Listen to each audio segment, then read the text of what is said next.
Hello guys, कैसे हो आप। Welcome to study official. हम आज पढ़ने वाले हैं गुजरात यूनिवर्सिटी का सबसे आईएमपी क्वेश्चन, एक बोले तो एकदम मॉन्स्टर क्वेश्चन जो है वो है इंडिफरेंस कर्व। ये वैसे तो गिना जाता है सबसे हार्ड क्वेश्चन में इसको गिना जाता है, लेकिन इसको हम एकदम स्मार्ट वे में एकदम अच्छी तरीके से सीखने वाले हैं। ठीक है, तो आपको सिर्फ लेक्चर को एकदम अच्छे से देखना है, समझना है, और मैं जो बोल रहा हूँ उसको सिर्फ विजुलाइज करना है। ठीक है, तो फटाफट से लेक्चर की शुरुआत करते हैं। अब लेक्चर की शुरुआत में हम इंट्रोडक्शन की बात करने वाले हैं। तो फर्स्ट इंट्रोडक्शन आता है हमारा। तो इंट्रोडक्शन में क्या लिखना है आपको? इंट्रोडक्शन में वही लिखना है कि हमने लास्ट टॉपिक जो पढ़ा था, कौन सा था हमारा? मार्शलियन लॉ ऑफ डिमांड। हमने ये टॉपिक पढ़ा था और वहाँ पे हमने देखा था कि वहाँ पे बहुत सारी लिमिटेशंस थी। ठीक है, और वो लिमिटेशन को देखते हुए वो जो मार्शलियन लॉ ऑफ डिमांड है वो अच्छी तरीके से कंज्यूमर बिहेवियर को एक्सप्लेन करता नहीं था। तो इसीलिए एक और अल्टरनेटिव थियोरी की ज़रूरत थी जो कंज्यूमर बिहेवियर को अच्छी तरीके से एक्सप्लेन करे। तो इसी के कारण हिग्स नामक एक व्यक्ति थे, उन्होंने 1939 में वैल्यू एंड कैपिटल नामक बुक थी उनकी, वहाँ पे उन्होंने इंडिफरेंस कर्व अप्रोच का उल्लेख किया और वहाँ पे उन्होंने बहुत अच्छी तरीके से कंज्यूमर बिहेवियर को एक्सप्लेन किया। और वैसे कहा जाता है कि वो मार्शलियन लॉ ऑफ डिमांड से कई ज़्यादा बेहतर था। ठीक है, तो ये इंडिफरेंस कर्व है क्या, वही सीखने वाले हैं, और इसकी कैरेक्टरिस्टिक्स क्या है, कैसे वो काम करता है, वही सीखने वाले। ठीक है, तो आज का लेक्चर में हमने इंट्रोडक्शन तो ख़त्म कर दिया, साथ ही साथ हम पढ़ने वाले मीनिंग और लास्ट में हम अजम्पशंस क्लियर कर देंगे। ठीक है, और बाकी कुछ जो लेक्चर्स बचेंगे वहाँ पे सिर्फ हम कैरेक्टरिस्टिक्स की बात करने वाले हैं। ठीक है, तो इंट्रोडक्शन मैंने बोल दिया, और लिखना कैसे है उसके लिए मैंने पहले से ही नोट्स बना के रखी है बहुत अच्छी तरीके से। उसकी लिंक में जो है डिस्क्रिप्शन और जो कमेंट बॉक्स है वहाँ पे भी पिन करके रख दूंगा, आप अच्छी तरीके से वहाँ से जा सकते हैं। और अपनी जो टेलीग्राम चैनल है यूनिक स्टडी ऑफिशियल, उसको भी आपको ज्वाइन करना है ताकि रेगुलर अपडेट्स आपको मिलती रहे। ठीक है, तो इंट्रोडक्शन हमने ख़त्म किया, अब जाते हैं मीनिंग ऑफ इंडिफरेंस कर्व पे। अब देखो, इंडिफरेंस कर्व का पूरा मीनिंग समझे उसके पहले हम इंडिफरेंस का मीनिंग क्या होता है उसको देखते हैं। अब देखो गाइस, अगर मैं इसको यहाँ से कैंसिल कर दूँ तो आपको वर्ड दिखेगा क्या? डिफरेंस। अब डिफरेंस का मीनिंग क्या होता है? अलग होना। ठीक है, लेकिन अगर मैं उसका एग्जैक्ट ऑपोजिट करूँ, उसका एग्जैक्ट ऑपोजिट क्या है? इनडिफरेंस। तो इनडिफरेंस का मीनिंग क्या हो जाता है? अलग न होना, यानी कि क्या? सेम होना। ठीक है, तो इनडिफरेंस का मीनिंग क्या निकलता है? सेम होना। अब कर्व का मीनिंग क्या होता है? देखो, एक रेखा होती है कुछ इस तरीके से, जिसको हम इंग्लिश में लाइन कहते हैं। ठीक है, लेकिन अगर उस रेखा को, लाइन को मैं कुछ मोड़ दूँ इस तरह से, इस तरह से, ठीक है, तो उसको बोला जाता है कर्व। जैसे आपने बहुत अच्छी तरीके से वर्ड सुना होगा कर्ली हेयर, जो जिसके वो कर्ली हेयर होते हैं, वो वर्ड आपने बहुत अच्छी तरीके से सुना होगा। उसको हम गुजराती में वाकड़े वाड़ कहते हैं।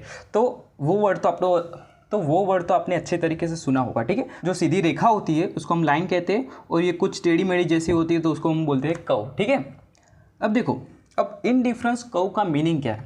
तो indifference curve is the curve which shows the various combinations of the two goods x and y which give the same level of satisfaction। ठीक है, अब ये जो इंडिफरेंस कर्व है ये क्या है? ये वेरियस काइंड्स ऑफ कॉम्बिनेशन को बता दिए।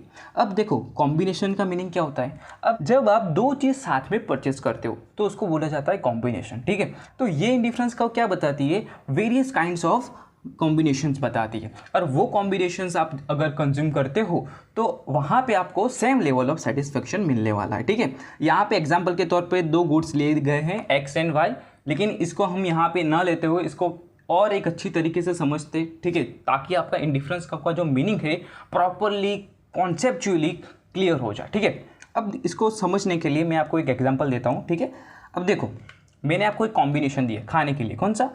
वहाँ पे मैंने 5 बनाना दिए आपको। कितने? 5 बनाना और 3 एप्पल दिए। ठीक है, 5 बनाना और 3 एप्पल आपको खाने के लिए दी। अब उसको आपने खाया अच्छी तरीके से और आपको एक लेवल तक क्या सेटिस्फेक्शन मिला। ठीक है, अब दूसरी बार मैंने कौन सा कॉम्बिनेशन दिया? क्या दिया मैंने आपको? 3 बनाना दिए और 5 एप्पल दिए। क्या दिया? पहले मैंने ये कॉम्बिनेशन दिया, फिर मैंने ये कॉम्बिनेशन आपको खाने के लिए दिया। अब आपने 3 बनाना खाए और साथ ही साथ 5 एप्पल भी खा लिया आपने। ठीक है, लेकिन यहाँ पे क्या होता है? जब आपने फर्स्ट कॉम्बिनेशन खाया था उसका जो सेटिस्फेक्शन था और ये कॉम्बिनेशन का जो सेटिस्फेक्शन है, दोनों का क्या सेटिस्फेक्शन इक्वल हुआ। दोनों में आपको इक्वल लेवल ऑफ सेटिस्फैक्शन मिला, तो इसी कहा जाता है आप दोनों कॉम्बिनेशन के बीच में क्या हो, इनडिफरेंस हो, ठीक है। यानी कि उन दोनों में आप क्या कर रहे हो कि ये अच्छा लगा वो अच्छा लगा आप नहीं कह रहे हो, दोनों में आपको अच्छी तरीके से सेम लेवल ऑफ सेटिस्फैक्शन मिलता है, ठीक है। तो यही जो कॉन्सेप्ट है इनडिफरेंस कर्व का है कि कोई भी कंज्यूमर है वो अलग अलग तरह के कॉम्बिनेशन लेता है, लेकिन सारे के सारे कॉम्बिनेशंस में से उसको इक्वल लेवल का सेटिस्फैक्शन मिलता है, ठीक है। आपको इतना समझ में आ गया इनडिफरेंस का मीनिंग क्या, सिर्फ आपको यही याद रखना है कि आपको सेम लेवल ऑफ सेटिस्फैक्शन मिलता है, ठीक है। इसको और अच्छी तरीके से हम समझेंगे, जैसे जैसे हम आगे बढ़ेंगे आपको पूरा का पूरा कॉन्सेप्ट अच्छी तरीके से समझ में आने वाला है, ठीक है। अभी आपको लगेगा कि कुछ ऊपर से जा रहा है, लेकिन आपको लेक्चर जो है आखिर तक देखना है, और गारंटी मैं देता हूँ कि आपको अच्छी तरीके से समझ में आ जाएगा, ठीक है। अब आते हैं नेक्स्ट टॉपिक पे जो है हमारा अजम्पशन, और अजम्पशन में आपको मालूम है कि ये पूरा का पूरा जो इनडिफरेंस का अप्रोच है ये सारी के सारे अजम्पशन पर बेस्ड है, और अगर इस अजम्पशन में कुछ भी चेंज आ जाता है, यानी कि अगर मैं इस अजम्पशन को क्या ध्यान में ना लूँ, तो ये जो इनडिफरेंस का अप्रोच है वो काम नहीं करेगा। इसको मैंने बहुत अच्छी तरीके से एक्सप्लेन किया था कि अजम्पशन क्या होता है, कौन से टॉपिक में, अपने मार्शिनल लॉ ऑफ डिमांड के टॉपिक में हमने इसको एक्सप्लेन किया था, ठीक है। तो इसके बारे में भी ज़्यादा बात नहीं करते। अब पहली अजम्पशन है वो क्या है, रैशनल बिहेवियर। रैशनल बिहेवियर की अजम्पशन हमने लास्ट टॉपिक में पढ़ ली थी, ठीक है। लॉ ऑफ डिमांड वाले टॉपिक में हमने ये अजम्पशन को अच्छी तरीके से समझ लिया था, और ये अजम्पशन क्या कहती है कि कोई भी कंज्यूमर है वो मार्केट में जाता है तो वही चीज़ परचेस करेगा जो उसको सबसे ज़्यादा सेटिस्फैक्शन दे, ठीक है। सेकेंड अजम्पशन क्या है कि consumer is capable of comparing his preferences, ठीक है, ये वाली अजम्पशन है। अब देखो मैंने आपको एग्जांपल दिया था बनाना और एप्पल का, ठीक है। मैंने 2 कॉम्बिनेशन आपको दिए थे, ठीक है। आपको अगर याद होगा कि मैंने 5 बनाना दिए थे और 3 एप्पल दिया था, फिर मैंने क्या किया था, 3 बनाना दिया था और 5 एप्पल दिया था, ठीक है। ये 2 कॉम्बिनेशन मैंने आपको दिए थे। अब आपने लास्ट में मुझे क्या कहा था कि सर हमको जो है दोनों कॉम्बिनेशन में से इक्वल लेवल ऑफ सेटिस्फैक्शन मिला। अब ये जो सेंटेंस आपने कैसे कहा, क्योंकि आपने क्या किया यहाँ पे इन दोनों चीज़ को कंपेयर किया, इन दोनों कॉम्बिनेशन को आपने कंपेयर किया, ठीक है।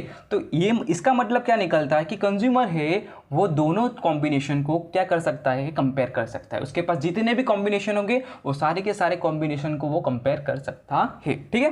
ये अजम्पशन क्लियर हो गई, ओके। और ये वाली अभी देख लेते कि more is prefer to less. अब इसको समझने के लिए एक अच्छा एग्जाम्पल लेते हैं, ठीक है। सपोज करो आप मॉल में जा रहे हो पार्ले जी परचेस करने के लिए, ठीक है। अब देखो जब जैसे आप मॉल में पहुंचे तो आपको 2 साइड्स देखने को मिली, एक ये वाली साइड और एक ये वाली साइड, ठीक है। दोनों में ही पार्ले जी थे, ठीक है, दोनों में ही पार्ले जी थे। अब ये जो वाला पार्ले जी का बॉक्स पड़ा था वहाँ पे क्या था कि ओल्ड वाली पार्ले जी पड़ी थी, यानी कि जो पहले परचेस की गई थी मॉल के द्वारा वही पार्ले जी के बॉक्स पड़े थे। अब यहाँ पे जो है यहाँ पे नया कंटेंट आया है, ठीक है, यानी कि नई पार्ले जी के बॉक्सेस आए हैं। अब जो पुरानी वाली थी वहाँ पे कोई भी किसी भी प्रकार का ऑफर नहीं था, जबकि नई वाली में क्या ऑफर निकल के आया था कि बाय 1 गेट 1 फ्री, ठीक है, बाय 1 गेट 1 फ्री, यानी कि एक पार्ले जी पे एक फ्री है, ठीक है। आपने दोनों देखा, यहाँ पे तो कोई ऑफर नहीं थी और यहाँ पे बहुत बढ़िया ऑफर थी, तो आप कौन सी परचेस करोगे, मुझे वो बताओ, कौन सी पार्ले जी परचेस करोगे। अब वही परचेस करोगे जिसमें क्या मिलेगा, आपको फ्री पार्ले जी मिलेगी, ठीक है। यानी कि कंज्यूमर वही प्रेफर करता है जिसमें उसको ज़्यादा मिलता है, ठीक है। तो ये अजम्पशन यही कहती है कि कंज्यूमर को अगर ज़्यादा मिलता है तो वही लेगा, लेस कभी नहीं लेगा, ठीक है। More is prefer to less, ठीक है। ये 3 अजम्पशन क्लियर हो गई। ये तो बहुत अच्छी वाली अजम्पशन थी, आपको अच्छी तरीके से समझ भी आ गई। लेकिन अभी जो रॉकी टाइप अपनी अजम्पशन है, ठीक है, वो समझना बाकी है। अब ये जो अजम्पशन है कौन सी है कि diminishing marginal rate of substitution. अब ये जो अजम्पशन है उस पर पूरा का पूरा इनडिफरेंस का अप्रोच बेस्ड है, ठीक है। अगर आपने ये समझ लिया तो इनडिफरेंस का पूरा आपको अच्छी तरीके से समझ में आ जाएगा, ठीक है, ये मेरी गारंटी है। तो इसको समझते बहुत अच्छी तरीके से, शांत दिमाग रखना। मैं जो बोल रहा हूँ उसको सिर्फ आपको क्या करना है, दिमाग में विजुअलाइज करना, दिमाग में उसको सोचते रहना, ठीक है। अब जो अजम्पशन है वो क्या कहती है कि सपोज कोई कंज्यूमर है, ठीक है, उसके पास कोई एक प्रकार का कॉम्बिनेशन है, ठीक है, यानी कि 2 चीज़ है, ठीक है, 2 चीज़ है एक्स एंड वाई, ठीक है, 2 चीज़ें उसके पास एक्स एंड वाई। अगर उसको अभी क्या करना है, एक्स का 1 यूनिट एक्स्ट्रा लेना है तो उसको वाई के कुछ ना कुछ यूनिट को सेक्रीफाइस करना पड़ेगा। लेकिन स्टार्टिंग में अगर उसको x ज़्यादा लेना है, यानी कि 1 यूनिट लेना है, तो ज़्यादा से ज़्यादा उसको y क्या करना पड़ेगा, सेक्रीफाइस करना पड़ेगा। फिर से अगर वो सेकंड यूनिट लेने जाता है x का, तो अब क्या करेगा, वो पहले के मुकाबले क्या करेगा, लेस वाई को सेक्रीफाइस करेगा। Diminishing marginal rate of substitution यही एक्सप्लेन करता है, ठीक है। अब मैंने ये जो एग्जांपल दिया उसमें तो आपको मुझे गारंटी है कि कुछ मालूम नहीं पड़ा होगा, इसीलिए इसको एक अच्छे एग्जांपल के साथ समझते हैं, ठीक है। और इस लेक्चर को हम एंड करते हैं, ठीक है। तो इसके पहले एक अच्छे से एग्जांपल के साथ चलते हैं हम कि सपोज़ करो आप और आपकी मम्मी जो है वो मार्केट में जा रहे हो एप्पल परचेस करने के लिए, ठीक है। और मम्मी ने क्या किया, उनकी जो थैली थी वहाँ पे एक मैंगो रख दिया और 12 एप्पल रख दिया, ठीक है। पहला कॉम्बिनेशन बन जाता है यहाँ पे हमारा कि उन्होंने पहली एक मैंगो रख दी और 12 एप्पल रख दिए और थैली जो है वो आपके हाथों में थमा दी उन्होंने, ठीक है। अब आपने जब थैली खोल के देखा तो आपको मिला एक मैंगो और 12 एप्पल। अब दोनों चीज़ आपको बहुत ज़्यादा पसंद थी, लेकिन एक ही मैंगो आपको लगा कि सिर्फ ही मैंगो मम्मी ने रखा है, तो आपने क्या किया, एक मैंगो एक्स्ट्रा आपको परचेस करना था। तो उसके लिए अभी आपके पास बहुत सारे क्या है, एप्पल है। तो अब आप एक मैंगो के लिए ज़्यादा से ज़्यादा एप्पल सेक्रीफाइस करने के लिए तैयार हो, ठीक है। तो अब आप 1 यूनिट ऑफ मैंगो लेने के लिए कितना किया आपने, 4 एप्पल को यहाँ पे छोड़ दिया, यानी कि एक मैंगो लिया और 4 जो एप्पल थे वो थैली में से निकाल के वापस जो लारी थी वहाँ पे रख दिया, ठीक है। तो अभी आपकी थैली में कितने एप्पल बचे और कितने मैंगो बची कि 2 मैंगो हो गई और कितने 8 एप्पल हो गए, ठीक है। तो ये दूसरा कॉम्बिनेशन हो गया। लेकिन फिर भी आपको लगा कि सिर्फ 2 ही मैंगो है, हमको तो कैरी का जूस पीना है, तो 2 मैंगो में से कैसे चलेगा। तो अब क्या कर रहे हो, आप तीसरा मैंगो लेने को जा रहे हो। लेकिन अभी आपने देखा कि पहले 12 मैंगो थे, अब तो सिर्फ 8 ही मैंगो बचे। तो ऑब्वियसली बात है कि जो चीज़ आपके पास नहीं होती उसके लिए आप कुछ भी करने के लिए तैयार होते हैं, ठीक है। तो आपके पास मैंगो नहीं था तो पहले आपने 4 एप्पल को छोड़ दिया, लेकिन अभी पहले के मुकाबले एप्पल भी कम हो गया था, पहले 12 था अभी 8 ही है। तो तीसरी मैंगो लेने के लिए आपने क्या किया, पहले के मुकाबले कम एप्पल को छोड़ा। कितना छोड़ा, 3। 8 में से 3 गया तो कितना बचा, 5 बचा। तो ठीक है, तो अभी आपकी थैली में कितने बचे एप्पल और मैंगो, तो 3 मैंगो हुए और 5 एप्पल हुए, ठीक है। इतना समझ में आ गया, ओके। अब आपको एक और मैंगो चाहिए था, तो आपको नियम तो मालूम है, एक और मैंगो लेने के लिए अभी आप क्या करोगे, पहले आपने 3 सेक्रीफाइस किया था, अभी आप सिर्फ 2 ही मैंगो को सेक्रीफाइस करोगे, यानी कि 5 में से 2 गया तो कितने बचेंगे, 3, ठीक है। तो यही जो diminishing marginal rate of substitution है वो कहता है कि कोई भी कंज्यूमर अगर उसको कोई चीज़ एक्स्ट्रा चाहिए, यानी कि for getting of additional unit of x ही is ready to sacrifice less and less unit of y, यानी कि एडिशनल एक्स यूनिट लेने के लिए वो क्या करता है, कम से कम वाई छोड़ने के लिए तैयार होता है। यानी कि पहले उसने क्या किया, 4 एप्पल को छोड़ा, फिर उसने क्या किया, 3 एप्पल को छोड़ा, फिर उसने क्या किया, 2 एप्पल को छोड़ा, और यहाँ पे आप देख सकते हो फिर लास्ट में वो क्या कर रहा है, सिर्फ एक ही एप्पल को छोड़ रहा है for getting additional unit of mango.